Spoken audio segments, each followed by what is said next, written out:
Chers amis soignants du diocèse qui tentez de vivre votre foi en Jésus plus intensément encore dans ces périodes, quelques mots d'un frère dans la foi, d'un prêtre qui, au nom du diocèse, est référent à la pastorale de la santé. Un mot simple, redoubler de vie intérieure pendant cette période de guerre, dit-on. Le matin, vous vous levez peut-être avec une boule au ventre pour aller à l'hôpital, en clinique, en EHPAD ou dans votre cabinet de ville à la rencontre des malades. Mettez-vous de suite en prière. Comme le priant du psaume 22, « Dieu, tu es mon Dieu, je te cherche dès l'aube. Mon âme a soif de toi. Après toi languit ma chair. Terre aride altérée sans eau. Ton amour vaut mieux que la vie. Tu seras la louange de mes lèvres. » Tiens, pourquoi la louange ? Au milieu de la peur, dira-t-on. Car la louange, c'est l'antidote de la peur, de l'angoisse.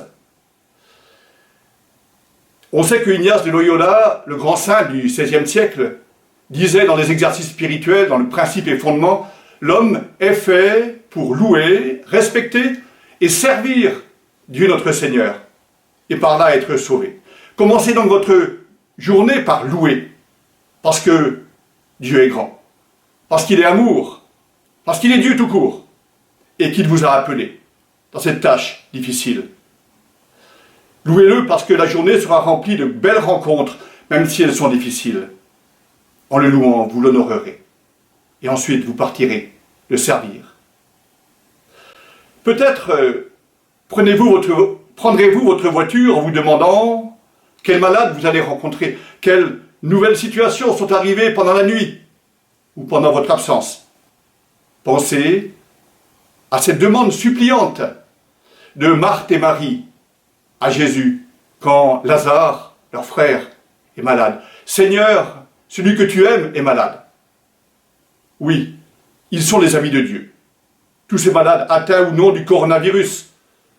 Gardez en tête cette phrase en mettant votre clé de contact et en démarrant, et que la paix du Seigneur soit avec vous, en prenant la route vers le front. Peut-être en allant au travail, vous traverserez des villes vides, des rues désertes avec des maisons pleines.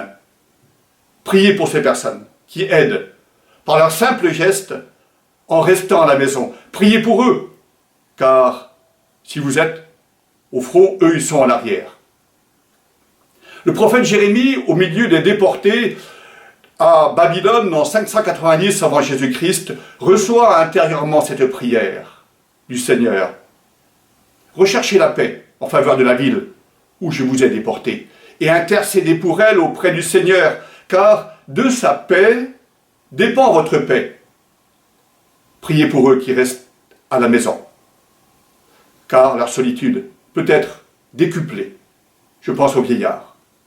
Et les couples en difficulté sont encore plus en difficulté. Priez pour eux pour qu'ils s'ouvrent à des relations nouvelles, car le Seigneur, lui, est relation. Quand vous arriverez au travail en poussant la porte du service ou de votre cabinet de consultation, sachez qu'il vous y attend, le Seigneur. Rappelez-vous ce que l'ange dit aux femmes désespérées venues au tombeau après la mort de Jésus. Vous cherchez Jésus le Galiléen ? Il n'est pas ici, il est en Galilée. C'est là où vous le trouverez.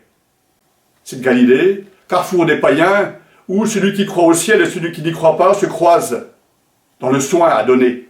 Le Christ vous y attend là.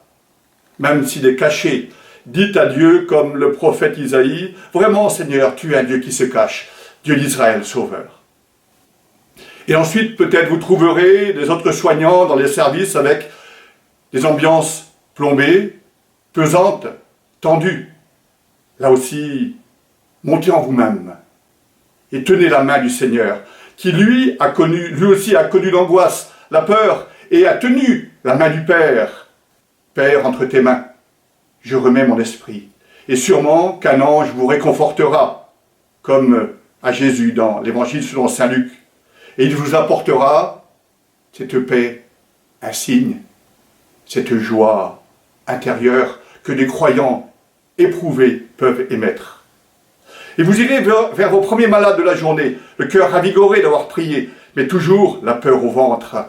Cette bête immonde se cache-t-elle là dans tel ou tel patient? Et vous ferez attention, prenant toutes les précautions d'usage, comme en temps de guerre. Et ça rappelle la parole de Saint Luc. Quel est ce roi qui, partant en guerre contre un autre roi, ne commence pas par s'asseoir pour voir s'il peut, avec 10 000 hommes, affronter l'autre qui marche contre lui avec 20 000? Dit Jésus, soyez très très prudents. Le Seigneur vous le demande. Et à des moments donnés, au cours de la journée, la fatigue vous prendra. Cette fatigue qui a pris Jésus sur le chemin du calvaire où il est tombé 3 fois. Tombé de découragement, d'épuisement, de sentiment d'abandon.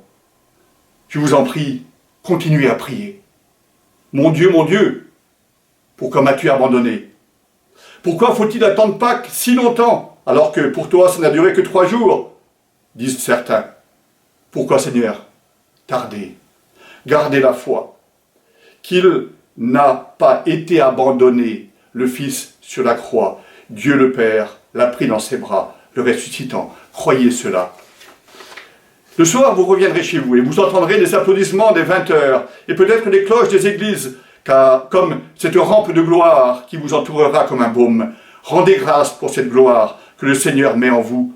Priez comme Moïse en Exode, chapitre 15, ayant traversé la mer et qui prie ainsi. Je chanterai pour le Seigneur, éclatante est sa gloire. Il a jeté dans la mer cheval et cavalier. Ma force et mon chant, c'est le Seigneur. Et quand vous reviendrez chez vous, épuisés peut-être, puissent vos voisins et vos proches ne pas vous fuir, ne pas vous tenir à distance, tels des pestiférés, ne pas vous mépriser. Si c'est le cas, ne vous mettez pas en colère, car la peur peut entraîner la méchanceté chez les hommes. Le livre de la sagesse, un livre de l'Ancien Testament, à propos des méchants, au chapitre 2, dit ceci: la méchanceté les égare. Ils n'espèrent pas que la sainteté puisse être récompensée. Ils n'estiment pas qu'une âme irréprochable puisse être glorifiée. Gardez votre âme dans la sainteté. Et sachez que vous recevrez beaucoup du Seigneur. Croyez-le, car Jésus dit, heureux les miséricordieux, car au moment fixé, ils obtiendront miséricorde. Et le soir, dans votre prière, rendez grâce pour ce que vous avez vécu et portez les malades dans votre cœur de croyant, votre cœur d'aimant. Rappelez-vous cette parabole. Il en est du règne de Dieu comme d'un homme qui jette le grain dans son champ.